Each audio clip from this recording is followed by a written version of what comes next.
Hello, and welcome to a presentation about lower elementary at Innovation Montessori Ocoee. Our lower elementary classes contain students in first, second, and third grade. These are our students from age 6 to 9. My name is Eileen Costello, and I am assistant principal at Innovation Montessori Ocoee. This is my second year in this role.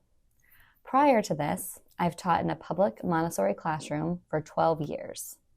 7 of them were spent in a lower elementary classroom and 5 in upper elementary, which is our 4th, 5th, and 6th graders. I have my Montessori certification in Elementary 1 or lower elementary from AMS, which is the American Montessori Society. I also have my Montessori certification in Elementary 1 and 2, which is lower L and upper L, from AMI, which is Association of Montessori International. In 2018, I completed my master's degree in elementary education with a concentration in Montessori from the University of Hartford.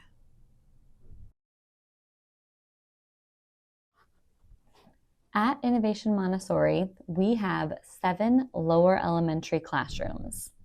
In each classroom, there are 2 teachers and 1 teacher assistant, with 36 to 38 students in each class.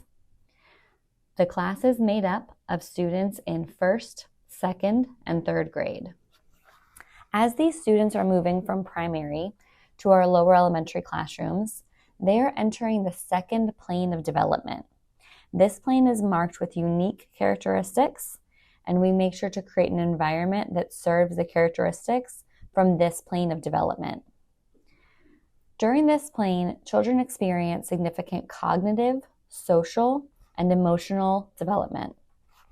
Our primary students were engaging with the world and their environment in a very sensorial way. Our lower elementary students, their mind is growing. They're developing what we call the reasoning mind. This allows them to learn about things that happened in the past, to think about what might be able to be created in the future. And their imagination allows them to think about things that don't even exist yet. The students in lower elementary are very creative. They enjoy learning about the world around them and creating things to explain and to show what they have learned. The Montessori lower elementary classroom focuses on providing a holistic education that caters to the child's growing independence, curiosity, and social awareness. In these classrooms, you will see a mixed age classroom. It will have first, second, and third graders.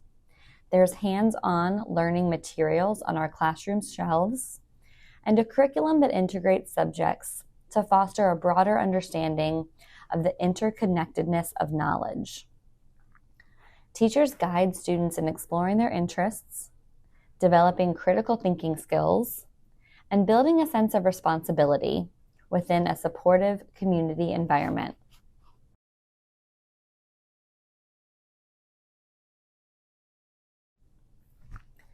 In Montessori, we talk about the Montessori triangle, which contains the student, the teacher, and the prepared environment.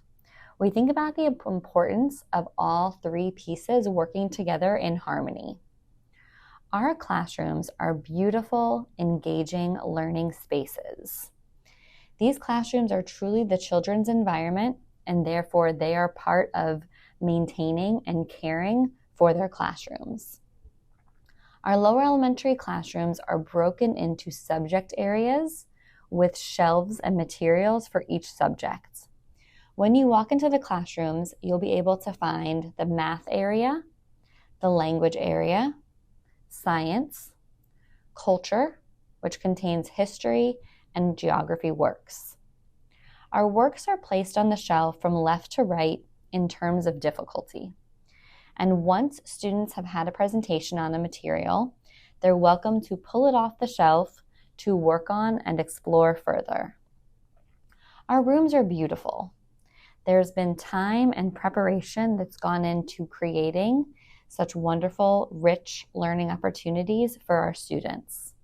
Our shelves have a plethora of resources for work and for research. Everything has a purpose and everything has a place.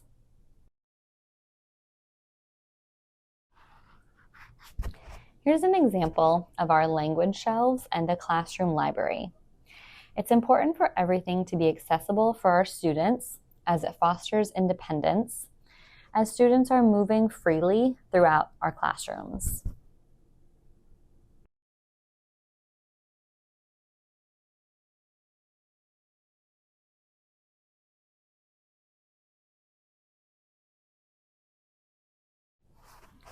Continuing to think about our learning environments, our students are guided to become responsible members of their community. One way that students take responsibility in the classroom is by having classroom jobs that help to maintain the environment. Here you can see some different images of what a job chart in the class might look like. We also have a student who is vacuuming one of their rugs for their learning spaces. The job charts are displayed and might include jobs such as line leader, sweeping, vacuuming. The jobs will rotate on a weekly or a monthly basis, and many of our students take pride in helping to care for their learning environment. Students are also welcome to share ideas about how an environment might change or be adapted to help them learn and grow.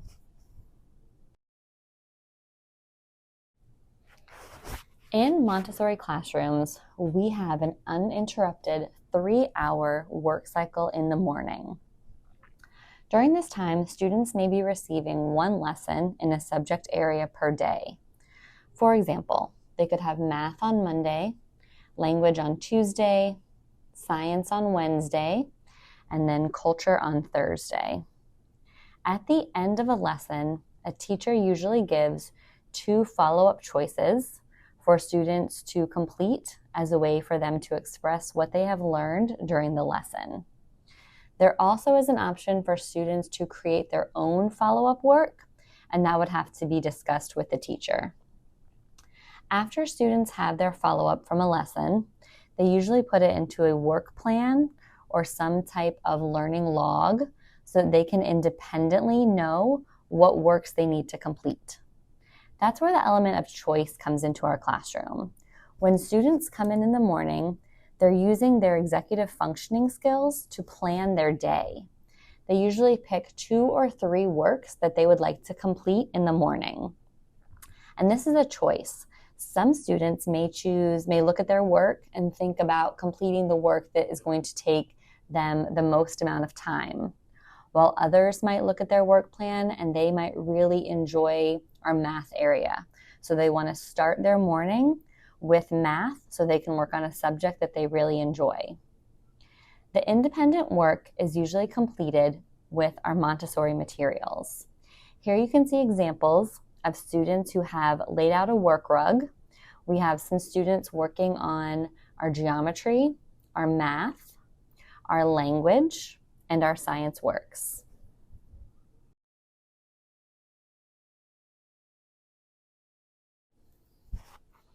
One of the most popular questions at the end of a lesson is, can we work together? Students in the second plane of development have a need to socialize. They are learning how to work cooperatively with one another. So sometimes follow-up work will allow for collaboration. Students can work together on an assignment, and sometimes they're working together on a larger project. Here you can see some students who are working together with a map of the United States, the tree of life, the continent of North America, and we also have some students who are able to work outside and enjoy the beautiful outside environment that we have here on our campus. As students are working together, they're learning about different roles that might be needed for projects.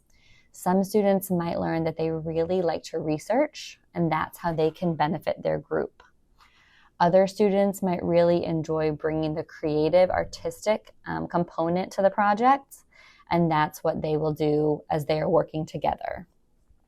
There are several discussions that happen in classrooms about what it looks like to be a good work partner and to have a good work partner. because students are often given the choice and the freedom to choose who they want to work with. So in the classrooms, there's a lot of talks about what collaboration looks like, that it doesn't look like talking about what we did over the weekend. It does look like talking about the assignment or the project and what it sounds like. What's an appropriate volume for collaboration? Those discussions are happening all the time in our lower elementary classrooms.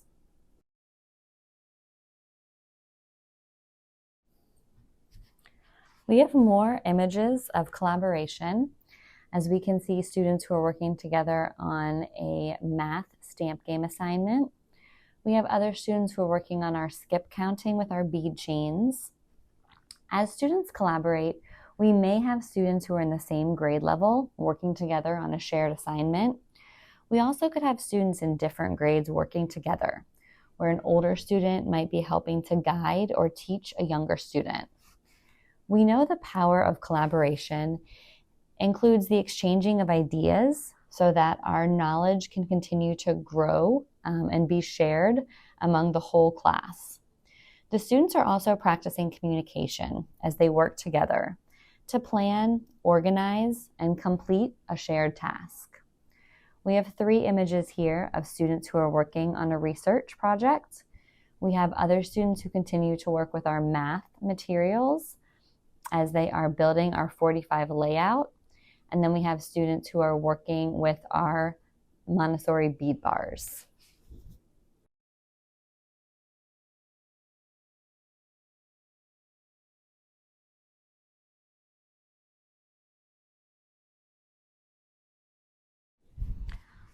Along with our regular curriculum and our lessons, peace education is a very important component in the lower L Montessori classrooms.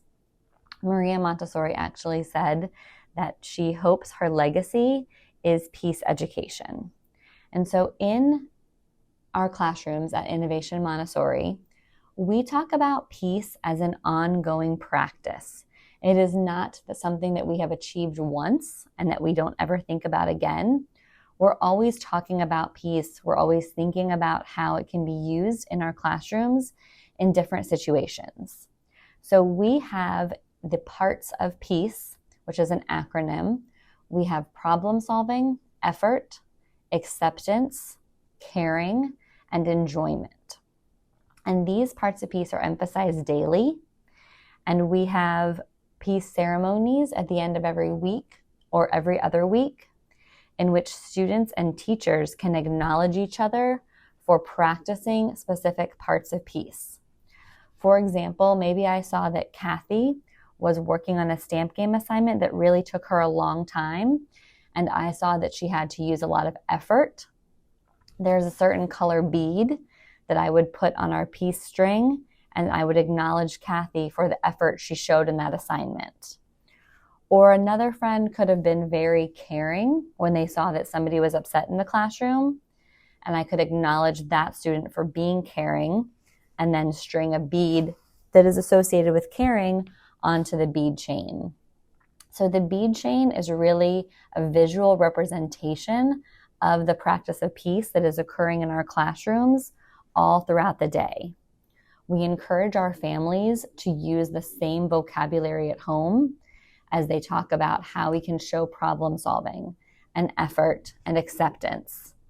And usually at the end of peace ceremonies, it's a good opportunity for the teachers and students to look back at the beads that were strung during that week and to maybe have some conversations about, I see there was a lot of beads for enjoyment, but maybe there were fewer beads for acceptance. And then there can be conversations about what acceptance could look like in the lower L learning environment and how it could be practiced. Our classrooms also have peace areas. You can see the top 2 pictures here have beautiful peace areas in which students are able to go and to take a break and to recenter. These areas might have pillows, they might have books, they might have fidgets. They're a space inside of our classrooms that students can use to take a break and to recenter when needed.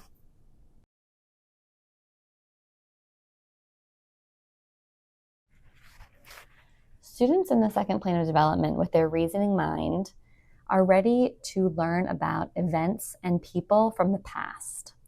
One way that we're able to do this is through our Storybook Character Wax Museum. I will say it is a favorite day for students and teachers. As students choose a book that they are very interested in, they take time to create a storyboard, to explain the story, to explain their character, and then on the day that they present, they're able to dress up like their character. The students are practicing their public speaking skills as they are sharing information with their classmates and teachers. And we also have a schedule so that our classrooms are able to go and visit other classrooms. So they're able to go acknowledge and celebrate the hard work of their peers while also learning about a story that they might be interested in wanting to read.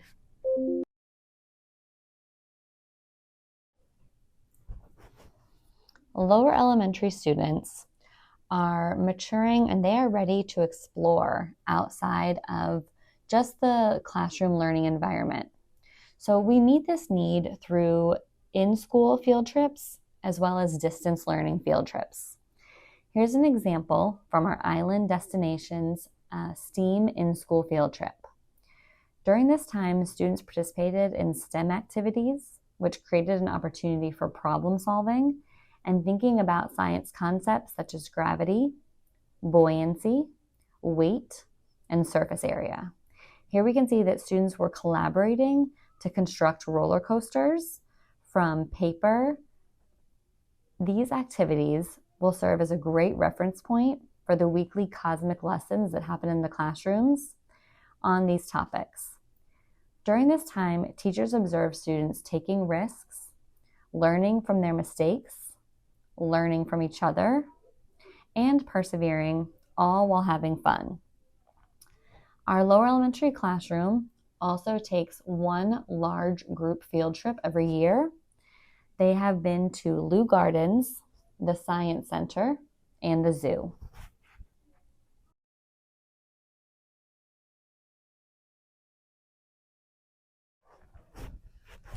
The Montessori lower elementary classroom is designed to support a student's academic, social, and emotional growth. As you have seen the pictures of our classroom, you have seen the incredible work done by our students. You see the materials and the lessons spark imagination and give students the keys to explore the entire curriculum as they become aware of the interconnectedness that exists between all subject areas. The rich learning opportunities we provide for students foster independence and collaboration as they are on the path to abstraction. Through problem-solving conversations and experience with peers, we are helping students to become happy, kind, and productive members of their community.